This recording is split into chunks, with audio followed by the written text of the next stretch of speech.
The reasons we've been able to do that is because of expanded testing. We know identifying sick people is very important, but one viewer sent us in a tweet about that, asking how far we are from antibody testing in the metro and if that will be an accurate representation of immunity. Really important and specific question there.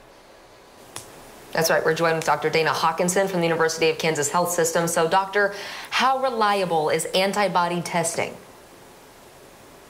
Yeah, right now, we don't know how reliable it is. There are a few labs, a few well-known labs who have a good history of lab tests and valid, accurate results that have come out with antibody testing. In-house here at the health system, our laboratory leaders are working to get the most accurate tests for antibody testing. But right now, I think since it is so new, it still has to be validated. And eventually, yes, it will help to at least understand how far the disease has spread and the prevalence and the penetration of that disease into society.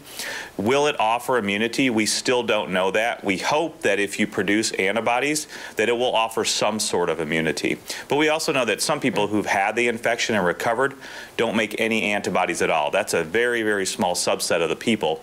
But the biggest question is, yes, will you have immunity? We hope so, at least even for 3, 6, 9 months, even maybe up to a year.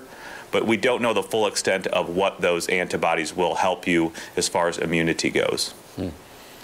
Well, doctor, like it or not, a lot of us are getting information right now on social media or maybe from unreliable sources potentially. And one thing we're seeing a lot on Facebook, that we're getting questions about is if you got sick before we knew about this. We got one viewer question on that topic this morning about posts keep going around social media saying individuals that were very sick in November or December with a horrible cough but tested negative for the flu and just had a severe respiratory infection likely have already had COVID-19. I've seen posts like that myself. Is that true? Do we know how true that might be? If we were sick before this all broke out and couldn't identify it, might we have had coronavirus? Yeah, that's interesting that you said your first point. We know that, I just saw an article the other day that about 50% of people still don't even understand where they can get a source of truth in all of this. So that's very important to note. We see those types of infections every year where people have severe illness or cough or respiratory infection that we never get the diagnosis and it's negative for flu. There is that possibility. And as we get more and more information, we understand how soon COVID-19 got to the United States. Before it was, February or March, but now we see, well, maybe it was here back on January 1st. So as we're starting to learn more and more, that's a possibility. I wouldn't say yes at this point. You had it back in November and December, but we are learning more and more. Maybe when this virus was circulating earlier. It's really unclear. We still think that the seminal event when the virus jumped species was probably in November, but some people put it back as far as September from going to an animal species into humans, but we still don't know that for sure. So I would say no at this point, but you need to keep your eye on the new information, and doing that, then you can understand, well, maybe it was. And then like we talked about with the antibody testing, if you haven't otherwise been ill since that time, you may be able to get an antibody test. It may give you some enlightenment or some results. We just don't know. But we know that even people now, when we know COVID is here, may have very mild symptoms. And so that could be the illness too.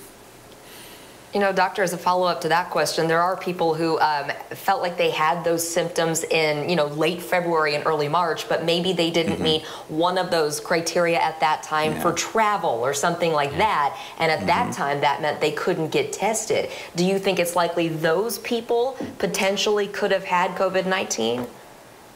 I think that is definitely much more realistic to think then, because we knew it was widespread or becoming widespread at that point in our area. So I think that's much more reasonable. I think it's reasonable to get tested, again, if you know that the lab that you're using is going to be a valid lab and the results are going to be accurate. I think that's certainly reasonable, because even as we move forward through this, from our first patient in the city till now, the criteria for testing has changed. So you're absolutely right.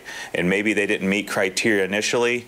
However, a couple weeks later, if that was the same instance, they would have met criteria. So yeah, you're absolutely right about that. And once we can get valid antibody testing, that may help to offer people some information. Absolutely. Information is a lot of what people are desperate for these days. And thank you so much for answering questions for us. Dr. Hawkinson, we keep getting these viewer questions, so we're really appreciative of you coming on and talking to us. Yeah, thank you.